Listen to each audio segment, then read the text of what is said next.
É a altura do Frente a Frente no NAU, hoje em dia de debate da moção de censura. Estão connosco Rita Matias, deputada do Chega, e António Rodrigues, deputado do PSD.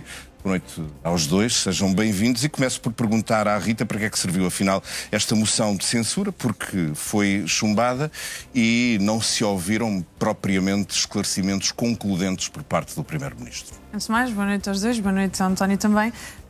Dizer que esta moção de censura serviu para dar uma oportunidade ao Sr. Primeiro-Ministro de se justificar perante os portugueses, perante as suspeitas que foram sendo lançadas na praça pública, que não foram lançadas pelo Chega, mas que, pelos vistos, percebeu-se que havia unanimidade no desejo de perceber melhor, afinal, porque é que o Sr. Primeiro-Ministro tinha empresas no setor imobiliário, porque é que tinha adjudicado certos valores com pessoas que... E a Rita chegou exatamente à conclusão.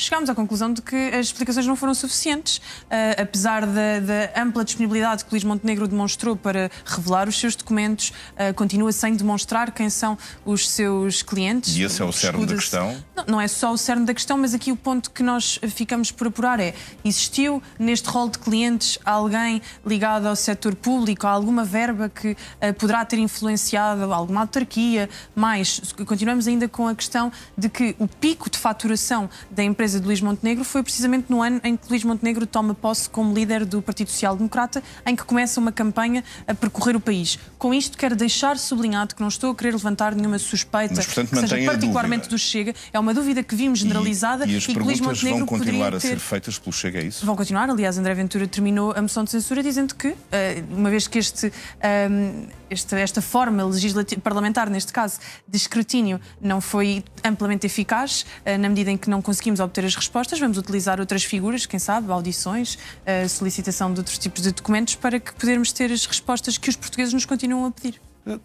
Houve um conjunto de informação que hoje foi divulgada, tal como Luís Montenegro tinha dito, que divulgaria no próprio Parlamento, que chegou ao conhecimento de todos os deputados, e os deputados ficaram ao contrário do que diz o Chega, ao contrário que o André Ventura, que nunca admitiria uma derrota, nunca admitiria uma derrota. O próprio Partido Socialista, nas palavras de Alexandre Leitão, e eu sou suspeita por citar uma pessoa que está nos antípodas de tudo o que eu penso, concluía dizendo que as declarações do Primeiro-Ministro não foram suficientes. Não foi isso que Alexandre Leitão disse. A dado disse. momento até particularizava que a forma como começou a particularizar terreno rústico, aparentando uma total disponibilidade para esclarecer os portugueses, até acabou por desviar o foco. Mas deixe-me só fazer esta nota, que acaba por ser irónico, que víamos o mote do Partido Social Democrata neste debate era: vamos combater o populismo com competência. Mas o Primeiro-Ministro revela logo alguma incompetência, pelo menos do ponto de vista jurista, enquanto jurista, porque tentou vender a cota da empresa à mulher, sabendo que esta venda não tinha efeito prático, porque a mulher está casada com ele em comunhão de bens. Vocês assumem o populismo?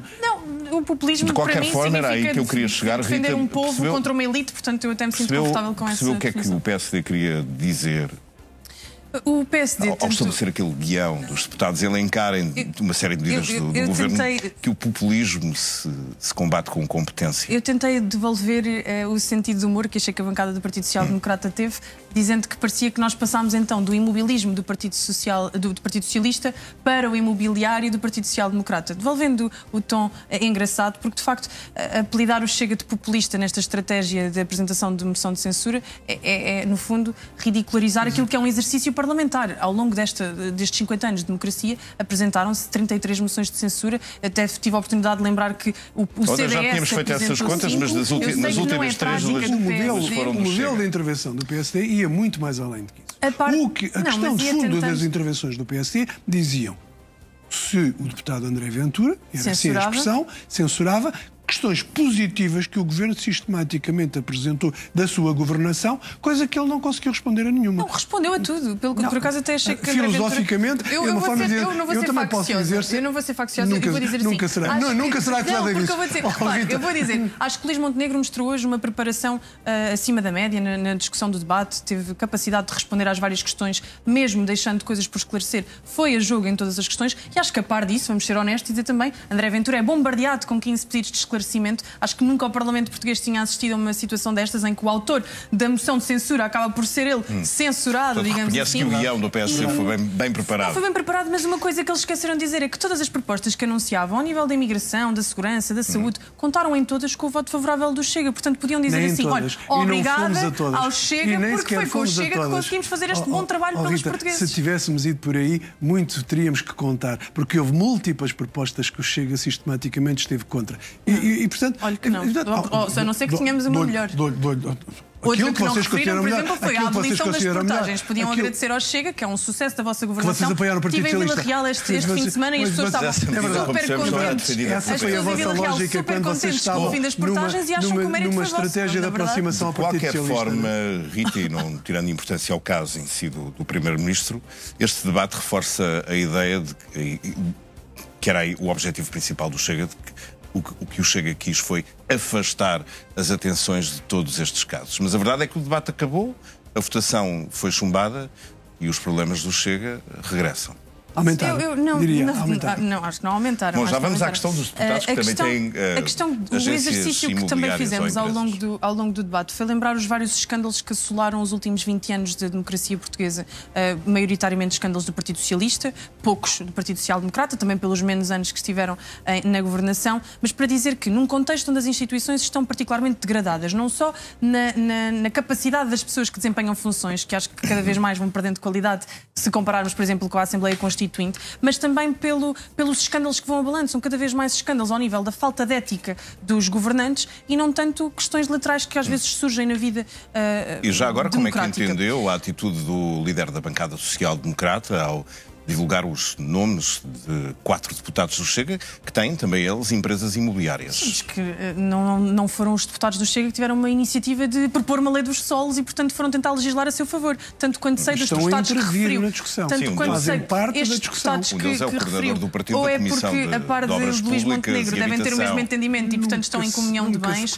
ou já deixaram de prestar funções nessas agências e, portanto, dizem que têm tudo resolvido. Sinceramente, estava na moção de censura, fui surpreendida pela informação, mas apurámos também pelo menos 4 deputados do Partido Social Democrata que também não declararam qualquer tipo de incompatibilidade para a discussão da lei dos solos. Portanto, amor com amor se paga. Há sempre mas podemos dizer que no Chega também há um potencial conflito de interesses. E agora vamos apurar. A Reventura, acho que disseste a questão na mesma no final, comissão que decidiu a lei dos solos e que tem uma empresa imobiliária. Agora, não comparemos, acho que era só muito importante dizer isto, não comparemos os casos que o Chega assumiu e que afetaram o seu partido com os casos de corrupção e de escândalos de José Sócrates, o maior escândalo da vida democrática. António Costa, que deixa também um governo de má memória com 14 demissões. Não comparemos aos escândalos que agora assolam a bancada do Chega. Era isto que gostava António, de destacar. política. Olha, o melhor exemplo de conflito de interesses que tivemos esta legislatura foi os deputados aprovarem o descongelamento dos 5%, que isso sim vem a benefício dos nossos próprios salários. É um conflito de interesses. É um conflito de interesses. Estamos a aprovar um aumento para nós próprios. É um conflito de interesses. Mas o período da impossibilidade do Presidente da República de dissolver. O Governo um pedido de moção de confiança.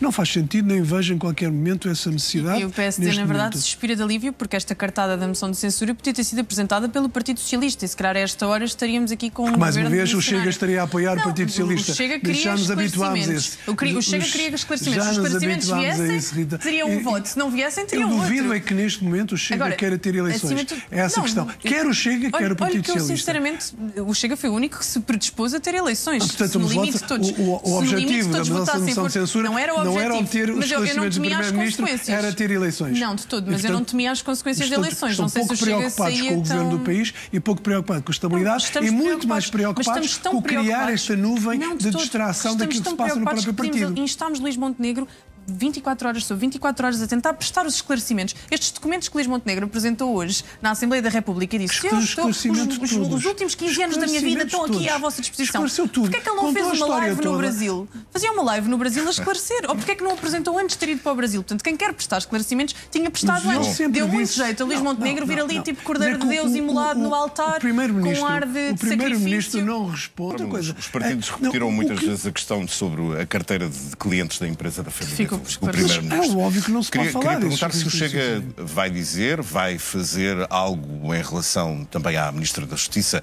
e à Ministra do Trabalho, que têm igualmente participações em empresas imobiliárias. Como nós dizíamos, nós ao longo das últimas 72 horas fomos sendo surpreendidos com novos casos.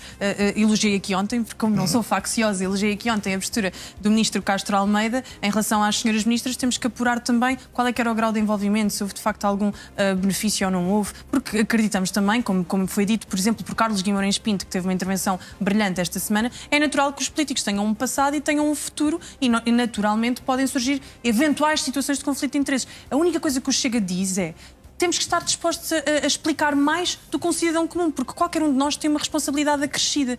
E foi isto que nós pedimos a Luís Montenegro, foi: explique-se. O seu governo, expliquem-se. E tendo a explicação acontecido, para nós não foi suficiente, vamos pedir mais audições, mais requerimentos, e pode, de facto, ter que ver com estas ministras. Rita, o Chega mantém a posição sobre a lei dos solos? O Chega mantém a posição, queremos, de facto, criar mais mecanismos de fiscalização, mas aquilo que precisamos dizer aos portugueses é, de facto, comprar casa neste momento é impossível, construir ainda mais. Um terreno rústico é naturalmente mais barato que um terreno que já esteja urbano ou com um terreno misto, e por isso nós temos é que criar soluções, porque os portugueses precisam de casa hoje, não é depois, nem daqui a 10 anos. António, Rita, boa noite aos dois, bom fim de semana, até à próxima. Fim de semana.